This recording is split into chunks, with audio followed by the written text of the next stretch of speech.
Facebook, and you know that when I'm cooking chicken wings, I always make it a point to take a picture of the product before, the product after, or during the cooking and everything. It's the only thing that I make. It's the only thing I cook. So I have to take great pride in it. And, I've learned to do it over the past year.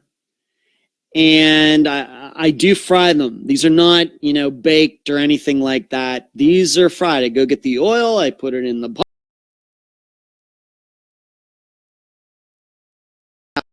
There. I cut up the wings myself. I dry them off. Put them in the oil. For the flats, it's about 15 minutes. For what the little parts that look like the legs, it's a little longer because they're a little thicker. So I cook them, differently. I cook all the legs together and then all the flats together. Diane, what I would say to you is that you got to get the skin right. All right, I don't do any breading. I think it's easy to get the meat inside properly done. I think it's easy to get the right sauce, whatever you're into, really hot sauce or garlic or barbecue. I think that's easy to do. But I think the real key to a good chicken wing is the crispy skin. And what I've found is that the best way to get the crispy skin, and I don't usually do this, but you cook the wings, you do them, you cook them as if you are going to eat them, so 15 to 18 minutes. You take them out of the pot, you dry them off, get all the oil and everything off of them. You put them in Ziploc bags, you freeze them, I'm serious. You freeze them.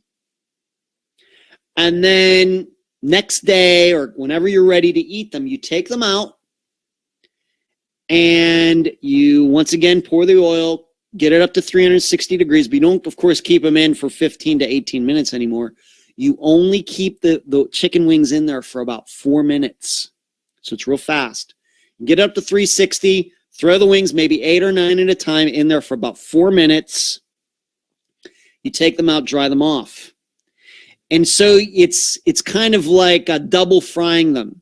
And when you do that, the meat is still very good. It's a long enough time for the meat to get soft and be warm, hot. Nothing dangerous. You're going to get sick. But what it does in refrying them, it really makes the skin a lot crisper. So you get that nice outer crunch, but then the great chicken inside. And it's very hard to do that when you cook them and eat them at the same time. It's very hard to get that skin like that, just throwing them in, having them take them out, drying them off, putting them in saucy. And the skin will still be okay, but when you double fry them, the skin, the crunchiness is much better. It's an overall process. It's harder, etc. But to me, the skin being crisp, I can go to a lot of restaurants, like where I go to play trivia, they make fine chicken wings. Great sauce, great meat. They're nice and large, very nice. But none of them get the skin crispy like I can get mine at home. That's the big thing that's missing. So that's what I would tell you. It's the double frying of the skin, Diane, that's the secret to really preparing that good chicken wing. Marlene says, love wings, Ed. Fried the best, and my homemade ranch dressing sounds good. Boston says, yummy, and now I'm hungry. I learned to do that just by watching some YouTube videos. Went and bought a pot, got all the stuff, and it's fun now. I'd maybe cook them once every 2 weeks or something, but that's the thing. Getting that skin right is really that extra. It takes the wing from being like a B+ to an A, my opinion. Crime and food, my two favorite things. Have you tried an air fryer for your wings? Not doing an air fryer, Linda. That's just, I'm old school. I'm just old school. My sister says you shouldn't fry them in that oil. You're going to die. You're going to have a heart attack and everything. I'm not going to use an air fryer. Got to do it the old-fashioned way. That's I'm going to try it. Sounds yummy. It's good, Gail. You got to try it. But no, I'm not going to use an air fryer, Linda. I like to do things the old-fashioned way. So let's move on to this, being that I've been doing this for 2 hours.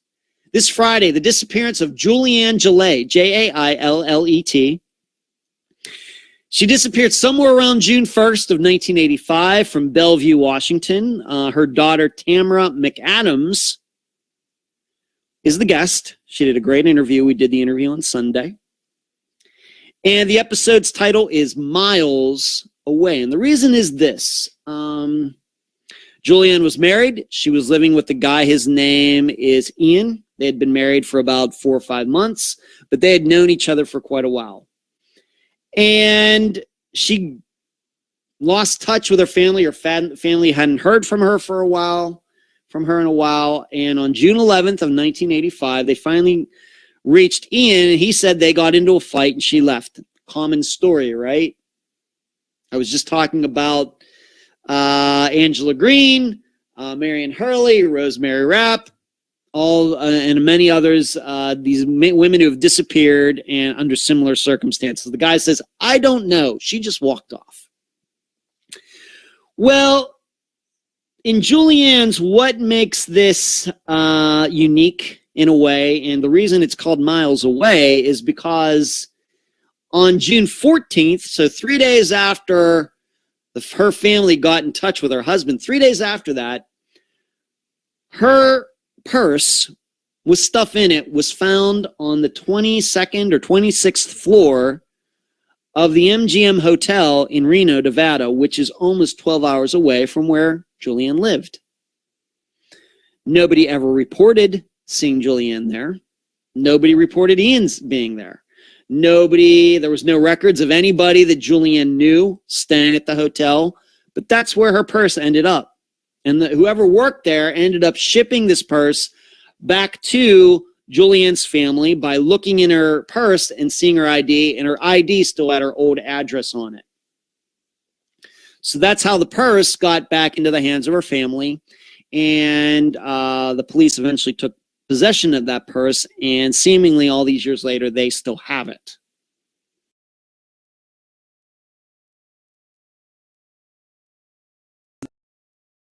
"12 hours to the MGM Grand Hotel in Reno, went up to the 26th floor,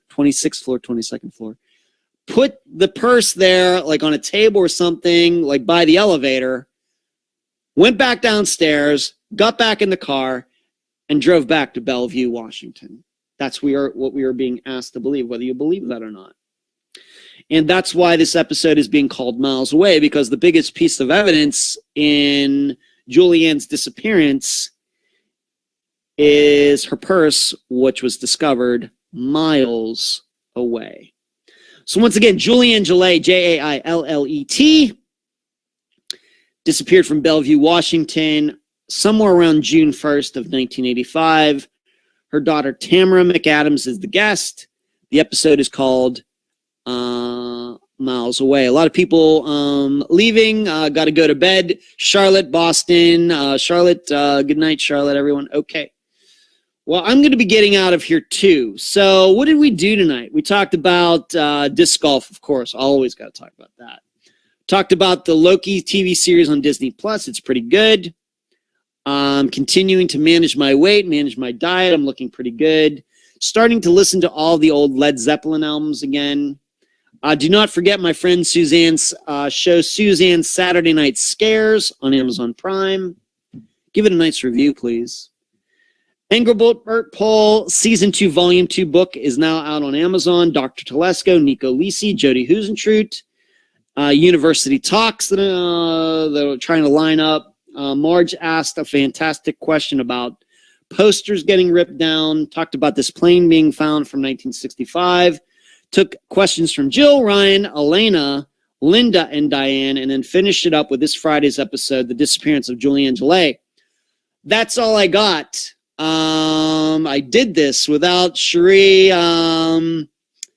being the moderator, but I surely will love to have her back next week. That's all I got. Keep your head on a swivel. You'll hear me on Friday. Good night, everyone.